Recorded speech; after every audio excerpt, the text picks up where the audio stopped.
तीन दिसाचो हे दिला गव्हर्मेंटाक की जो आमचो 3 डिमांड आसा पळय, एक म्हणल्यार जी वेगन फेरी आसता, 3 फेरी बेश्यो आयडल आसता पळय त्यो चालू करच्यो म्हणून, आनी फेराचेर आसा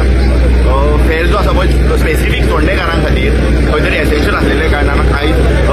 चोडणान एक 5 ते 6 हजार लोक आसा आनी तितूंच्यान एक 3 ते 2 हजार व्हेहिक्युलर ट्रॅफिक आसा ते आमचे आसा आनी वायज जो केवस आसा तो खंय तरी भायरचे जे लो अमाउंट केवस आसा. सो आमचो डिमांड आसा की स्पेसिफीक चोडणेकारां खातीर खंय तरी पयलींची जी रेट आसा पळय ती जावची 4 व्हिलरीक जी 10 रुपया आसा ती, आनी 2 व्हिलर आसा ती फ्री आसची, आनी भायरचे जे लोक आसा तांकां 2 व्हिलरांकूय चार्ज लावचे बाबा.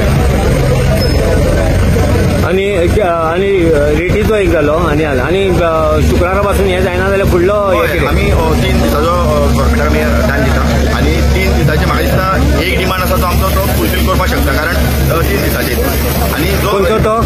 जो फेरी तिसरी 3 फेरी आसा पळय गव्हर्मेंटाक आनी जो प्रायसाचो आसा ताका खंय तरी म्हाका नोटिफिकेशन किंवा आनी कितें काडपा खातीर ताका टायम मागोवंक शकता ते, सो ताका आमी ताका टायम दिवंक शकता. Okay, thank you sir.